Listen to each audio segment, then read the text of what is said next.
بسم اللہ الرحمن الرحیم حامدا اللہ تعالی اولا و ثانیا ولعنان الثناء الیہ ثانیا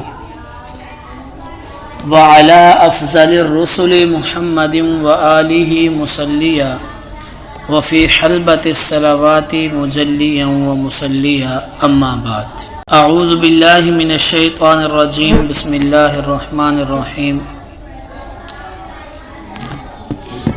انا نحن نزلنا الذکر وانا له لحافظون صدق اللہ العظیم۔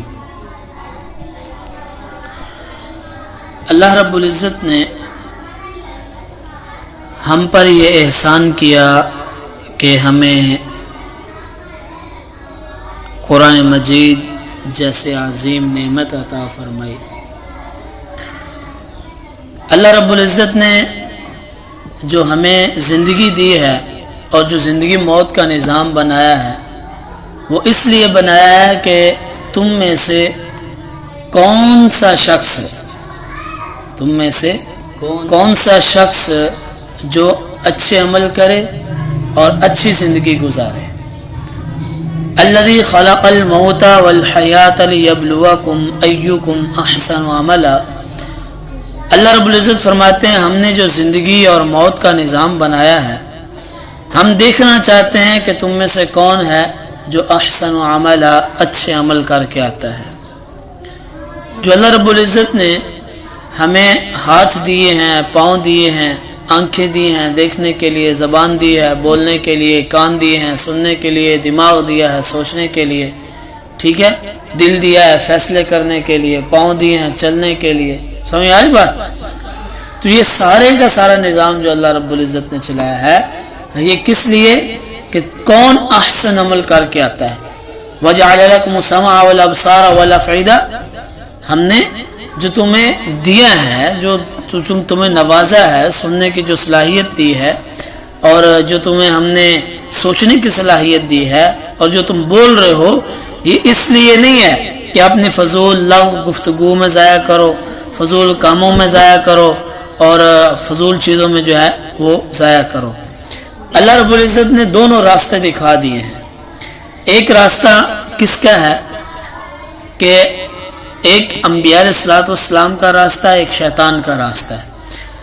اللہ رب العزت کی دعوت دو طریقوں سے چلتی ہے۔ اللہ رب العزت کے پیغامات، اللہ کی دعوت دو طریقوں سے چلتی ہے۔ ایک انبیاء علیہ الصلوۃ والسلام، دوسرا آسمانی کتابیں تورات، انجیل، زبور، قرآن مجید، ان کے ذریعے، اور قرآن مجید کو ہمارے لیے راہبر بنا دیا گیا۔ اب دونوں طرح کا راستہ ہے، ایک شکر گزاری والا ہے، ایک ناشکری والا ہے۔ انا ہدیناہ السبیل اما شاکرا و اما کفورا، یعنی راستے دونوں ہیں تمہارے سامنے، ہم دیکھ سکیں کہ کون ہے تم میں سے جو شکر گزار بن کے آتا ہے اور کون ہے جو نافرمان بن کے آتا ہے۔ جو ماننے والے ہیں یعنی جناب رسول اللہ صلی اللہ علیہ وسلم اور قرآن مجید کے احکامات پر زندگی گزارتے ہیں، اور دوسرا راستہ ہے شیطان کا۔ شیطان کی دعوت غرور، تکبر، جھوٹ، چغلی، غیبت، بہتان، زنا، اسی طرح بدکاری، بہت سارے جو برے اعمال ہیں ان کے ذریعے شیطان کی دعوت چلتی ہے، اور شیطان اپنی دعوت میں پیچھے نہیں ہٹتا، دن رات محنت کرتا ہے، کسی کو جھوٹ میں لگایا ہوا ہے، کسی کو چغلی میں لگایا ہوا ہے، کسی کو غیبت میں لگایا ہوا ہے، کسی کو بہتان میں لگایا ہوا ہے، کسی کو جو ہے وہ لوگوں کے خلاف استعمال کرنے میں لگایا ہوا ہے، کسی کو کسی گناہ میں مبتلا کیا ہوا ہے، کسی کو کسی گناہ میں مبتلا کیا ہوا ہے، یعنی وہ اپنی محنت میں دن رات ایک کیا ہوا ہے، اس نے اپنی محنت میں کمی نہیں آنے دی۔ تو یہ قرآن مجید جو آج آپ کی تراویح میں قرآن مجید ختم ہوا ہے، حافظ محمد احمد صاحب نے ختم کیا ہے، یہ بہت بڑے احساس کی بات ہے۔ قرآن مجید اپنی اصلی صورت میں ہمیشہ تھا، ہمیشہ ہے، ہمیشہ رہے گا، کیونکہ اللہ رب العزت نے اس کی جو ہے وہ ذمہ داری لی ہے، اور یہ کلام کس کا ہے؟ اللہ رب العالمین، یہ ہماری طرف سے اتارا گیا ہے۔ بھیجنے والا کون ہے؟ اللہ۔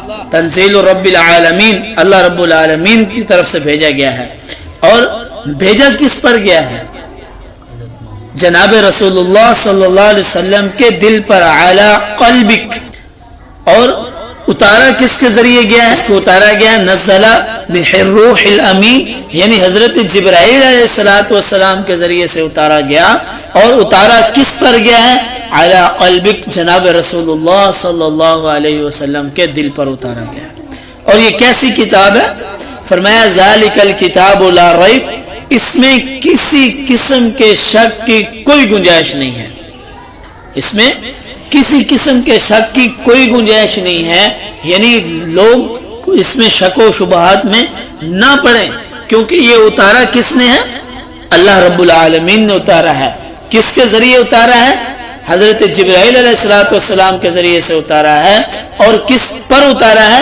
جناب رسول اللہ صلی اللہ علیہ وسلم کی ذات اقدس پر اتارا ہے۔ اور کیا اتارا ہے؟ قرآن مجید کلام اللہ اتارا ہے، جو تمام کتابوں کے سردار کتاب ہے، جو تمام کتابوں کی سردار کتاب ہے، اتارنے والا سردار، لانے والا سردار، جس پر لایا جا رہا ہے وہ تمام انبیاء کا سردار، تمام کے تمام نبیوں کا امام، اور جو خود چیز آ رہی ہے یعنی قرآن مجید تمام کی تمام کتابوں کی سردار کتاب ہے۔ اس میں کسی قسم کا کوئی شک و شبہات کی گنجائش ہی نہیں ہے۔ قرآن مجید کا کھلا چیلنج ہے۔ قرآن مجید جو اللہ رب العزت فرماتے ہیں فَأْتُوا بِسُورَةٍ مِّن مِّثْلِهِ وَادْعُوا شُهَدَاءَكُمْ، تم اپنے اول بھی بلا لو، آخر بھی بلا لو، نئے بھی بلا لو، پرانے بھی بلا لو، یہ بھی بلا لو، وہ بھی بلا لو، یہودی بھی بلا لو، نصرانی بھی بلا لو، اپنے پیروکار جتنے ہیں سب کو بلا لو، لیکن اللہ رب العزت نے جو کلام بھیجا ہے اس جیسے فَأْتُوا بِسُورَةٍ مِّن مِّثْلِهِ إِنَّا أَعْطَيْنَاكَ الْكَوْثَرَ فَصَلِّ لِرَبِّكَ وَانْحَرْ إِنَّ شَانِئَكَ هُوَ الْأَبْتَرُ۔ اس ایسی 3 آیتوں جتنی چھوٹی سی سورت کو ایک لا کر دکھا دے۔ آج تو ٹیکنالوجی کا دور ہے نا، کمپیوٹر کا دور ہے، اینڈرائیڈ موبائلوں کا دور ہے، تم موبائل کے ذریعے اس کمپیوٹر کے ذریعے کیا کچھ کر سکتے ہو، لا کر دکھاؤ۔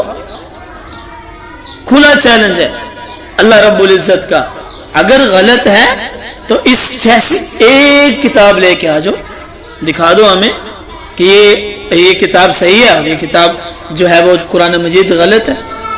ہو ہی نہیں سکتا، قرآن مجید جیسی کتاب لائی ہی نہیں جا سکتی، گنجائش ہی نہیں ہے، اور نہ ہی کوئی لا سکتا ہے۔ سمجھ میں آ رہی ہے بات؟ تو یہ اللہ رب العزت کا ایک بہت بڑا ہم پہ احسان ہوا ہے کہ اللہ رب العزت نے ہمیں یہ عظیم دولت عطا فرمائی، ہمارے لیے رہبر ہے قرآن مجید۔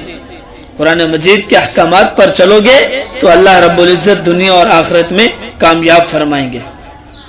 قرآن مجید میں جو احکامات ہیں، آج لوگ کہتے ہیں جی ان کو مانا نہیں جا سکتا، ان کو ہم مان نہیں سکتے، وہ سخت ہیں، یہ ہے وہ ہے۔ تو اصل وجہ کیا ہے؟ ہمارے دل میں اللہ رب العزت کی محبت نہیں ہے، اللہ رب العزت کی ہیبت نہیں ہے۔ اگر ہمارے دل میں حکم، دیکھنا ایک بات یاد رکھیں، کلام والے کی حیثیت کو یہاں پر ذکر کیا گیا ہے کہ فَأْتُوا بِسُورَةٍ مِّن مِّثْلِهِ، یعنی جس نے بھیجا ہے اس کا چیلنج ہے کہ اس جیسی کوئی ایک صورت لے کے آ جاؤ۔ دیکھو کتنا بڑا چیلنج ہے۔ یہ نہیں کہا کہ پورا قرآن اس جیسا لے کر آؤ، 114 صورتیں لے کر آؤ، نہیں کہا۔ کیا کہا ہے؟ کوئی ایک صورت اس کی مثل لے کر آؤ۔ یعنی اللہ رب العزت نے یہ فرمایا ہے کہ آپ کو کھلا چیلنج ہے، سارے کے سارے کو۔ اللہ کے علاوہ ایسا کلام کوئی بھی نہیں لا سکتا، اور حکم کی عظمت کو جاننے کے لیے حاکم کا جاننا اسی وجہ سے ضروری ہے۔ اب میں ہوں نا، میں آپ کو کہتا ہوں جناب چودھری صاحب، مار صاحب، یہ صاحب، وہ صاحب، فلاں کام کرو، آپ کو بھول جاتا، آپ نہیں کرتے، آپ اس پہ اتنا فوکس نہیں کرتے، آپ کو پتہ ہے اس کی حیثیت کوئی نہیں ہے۔ یہی کام آپ کے علاقے کا لمبردار، ایم این اے، ایم پی اے، وزیر اعظم، وزیر اعلیٰ جو کسی عہدے پر ہے، اب وہ کہے اس کی حیثیت اور ہے، عام آدمی کی اور حیثیت ہے، اس کی بات کو آپ نہیں لے رہے، تو اس کا مطلب یہ ہے کہ جس کا حکم ہے اس کی اتنی خاص قدر و قیمت نہیں ہے آپ کی نظروں میں۔ اس وجہ سے آپ کو سمجھ نہیں آ رہی کہ ہم حکم کی کیسے تعمیل کریں، کیونکہ حاکم ہی معتبر نہیں ہے۔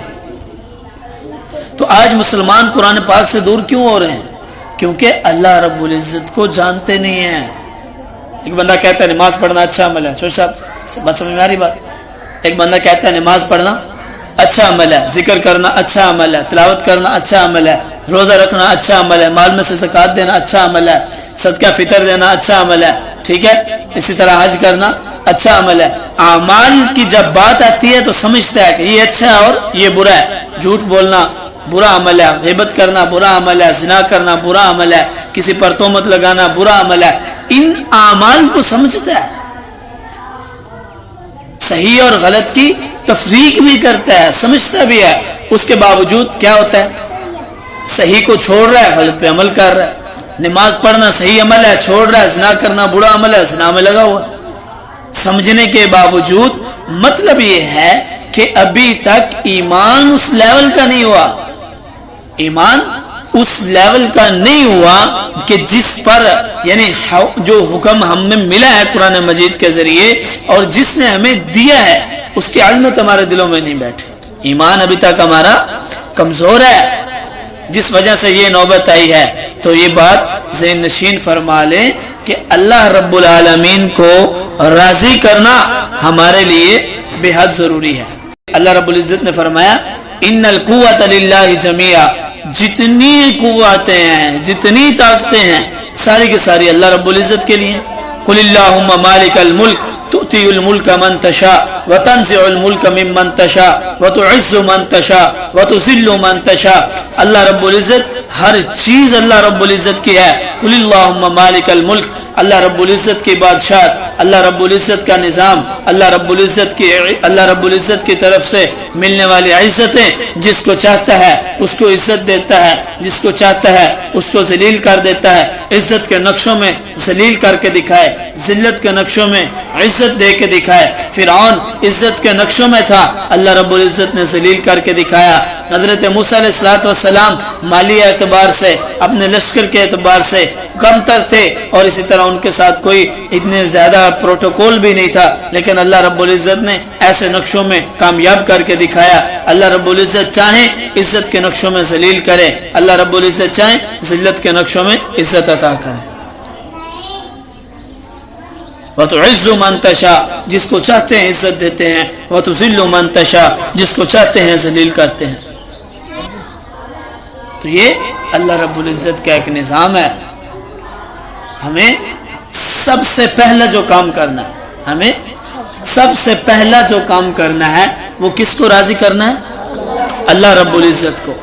اللہ رب العزت راضی ہوتے ہیں کس پر راضی ہوتے ہیں؟ قرآن مجید میں کیا فرمایا؟ اے میرے پیارے حبیب، اگر یہ چاہتے ہیں کہ میں ان سے راضی ہو جاؤں، میں ان سے محبت کروں، تو کیا کریں؟ فاتبعونی۔ میرے پیارے حبیب اگر یہ چاہتے ہیں کہ میں ان سے راضی ہو جاؤں تو فاتبعونی، ان کو چاہیے کہ یہ آپ کی اتباع کریں۔ اللہ رب العزت اگر ہم چاہتے ہیں کہ ہم سے اللہ رب العزت راضی ہوں تو ہمیں کیا کرنا چاہیے؟ جناب رسول اللہ صلی اللہ علیہ وسلم کی اتباع کرنی چاہیے۔ ہر معاملے میں، کھانا ہے سنت طریقے پر، پینا ہے سنت طریقے پر، سونا ہے سنت طریقے پر، بولنا ہے سنت طریقے پر، پہننا ہے سنت طریقے پر، شکل بنانی ہے سنت طریقے پر، بال بنانے ہیں سنت طریقے پر، جسم کو کس طرح رکھنا ہے سنت طریقے پر، سو کیسے رہیں سنت طریقے پر، کھا کیسے رہیں سنت طریقے پر، چل کیسے رہیں سنت طریقے پر، سوچ کیسے رہیں سنت طریقے پر، ہمارے ہاتھ حرکت کیسے کر رہے ہیں سنت طریقے پر، ہماری آنکھ دیکھ کیسے رہی ہے سنت طریقے پر، ہماری زبان بول کیسے رہی ہے سنت طریقے پر۔ جب ہمارا ایک ایک عمل جناب رسول اللہ صلی اللہ علیہ وسلم کے طریقے پر ہوگا تو پھر ہمیں کسی قسم کی کوئی لہائی نہیں ہوگی، کسی قسم کا کوئی مسئلہ نہیں ہوگا۔ اللہ پاک ذلت کے نقشوں میں عزتیں عطا فرمائیں گے۔ تو دنیا میں کامیاب ترین انسان وہ ہے جو رسول اللہ صلی اللہ علیہ وسلم کی اتباع کرنے والا۔ آپ الصلوۃ والسلام کا سکا چچا ہے، سید ہے، سردار ہے، قریشی ہے، نبی الصلوۃ والسلام کے خاندان کا ہے، لیکن نہیں بات مانی تو فرمایا تبت یدا ابی لہب وتب ما اغنی عنہ مالہ وما کسب، نہ تیرا مال تیرے کام آیا نہ تیری اولاد تیرے کام آیا. فرمایا نا قرآن مجید میں انما اموالکم واولادکم فتنہ، تمہارے لیے تمہارا مال تمہاری اولاد فتنہ ہے. اسی پر انسان کو فخر ہوتا ہے، اسی پر انسان کو جو ہے وہ بڑا اپنے آپ پر فخر ہوتا ہے کہ میرے پاس اولاد ہے، میرے پاس مال ہے. تو کیا فرمایا تبت یدا ابی لہب وتب، ٹوٹ گیا ابو لہب تیرے ہاتھ، ما اغنی عنہ مالہ وما کسب، نہ تمہارا مال تمہیں کام دیا نہ تمہاری اولاد نے تمہیں کام دیا.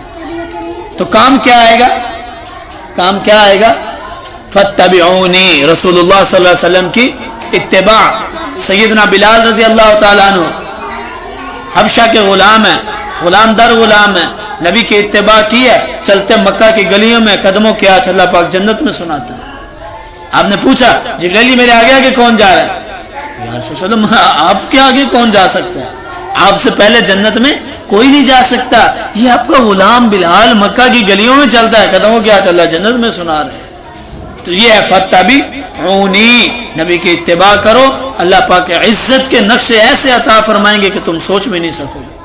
سیدنا عمر بن خطاب رضی اللہ تعالیٰ عنہ امیر المومنین تھے، اپنی گریبان کو پکڑ کے نا ایسے یہ میری طرف دیکھو جیسے میں یہ دکھا رہا ہوں نا، اپنی گریبان کو پکڑ کے نا یہاں غور کرو، ایسے اپنے آپ کو ایسے جھجھونا کرتے تھے. اے عمر، کہتے تھے اے عمر تجھے اونٹ چرانے نہیں آتے تھے، تجھے بکریاں چرانی نہیں آتی تھی، تو کسی کام کا نہیں تھا، تیرا باپ تجھے تانے دیتا تھا، عمر تو بڑا ہو کے کرے گا کیا؟ آج 22 لاکھ مربع میل پہ تیری حکومت چل رہی ہے. آج تو دریا نیل کو خط لکھتا ہے، اس کے روانگی میں قیامت کی صبح تک فرق نہیں آئے گا. مکہ کی سرزمین پہ درہ مارتا ہے، قیامت کی صبح تک زلزلہ نہیں آئے گا. زمین اور بوڑھی عورت کا پیا ہوا تیل آپ اس کو خط لکھتے ہو اور وہ واپس آپ کی حکومت میں واپس مل رہا ہے.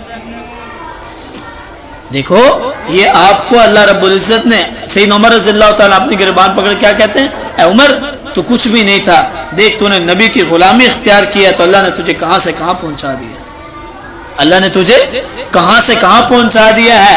تو یہ ہے فاتبعونی، نبی کی غلامی اختیار کرو گے اللہ پاک ذلت کے نقشوں میں عزتیں عطا فرمائیں گے، اللہ پاک ذلت کے نقشوں میں عزتیں عطا فرمائیں گے.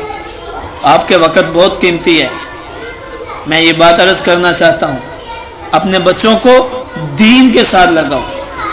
لوگ کہتے ہیں دین پڑھسن دکھاسن کی تو، اور جب دین پڑھتے ہیں نا پھر ان کا مقولہ بدل جاتا ہے، مولوی تو بھوک کے مرد ہی نہیں.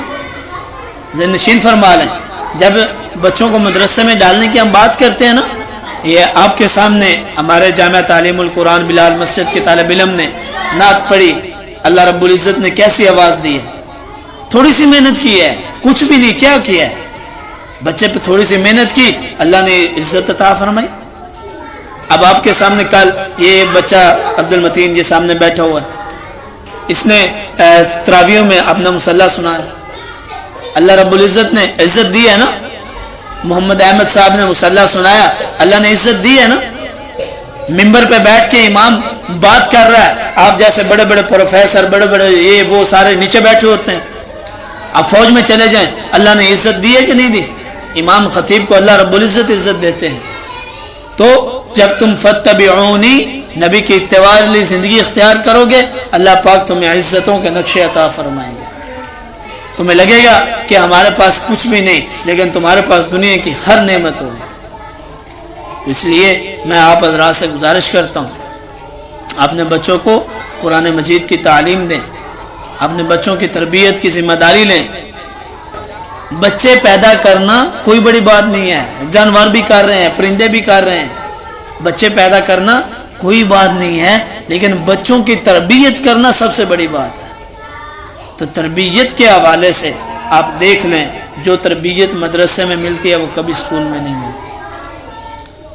اندازہ لگا لیں آپ مجھ سے اکثر حضرات بڑے بیٹھے ہوئے ہیں، آپ سمجھتے ہیں ان باتوں کو. تو آپ حضرات سے گزارش ہے اس مدرسے کو، اس مسجد کو آباد کریں. یہاں کے جو یہاں پر پڑھنے پڑھانے والے ہیں ان کے ساتھ تعاون کریں، ہر لحاظ سے تعاون کریں اور ان کے لیے دعائیں کریں. اللہ رب العزت دعا ہے کہ اللہ رب العزت ہم سب کو سمجھ کر عمل کرنے کی توفیق عطا فرمائے۔ سب سے پہلے تو میں مبارکباد پیش کرتا ہوں حافظ محمد احمد صاحب کو کہ انہوں نے مصلی سنایا۔ اللہ رب العزت ان کی کاوشوں کو قبول فرمائے، ان کا پڑھنا قبول فرمائے، اور آپ حضرات جنہوں نے سنا ہے اللہ رب العزت آپ کا سننا اپنی بارگاہ میں قبول و منظور فرمائے۔ وآخر دعوانا ان الحمد للہ رب العالمین۔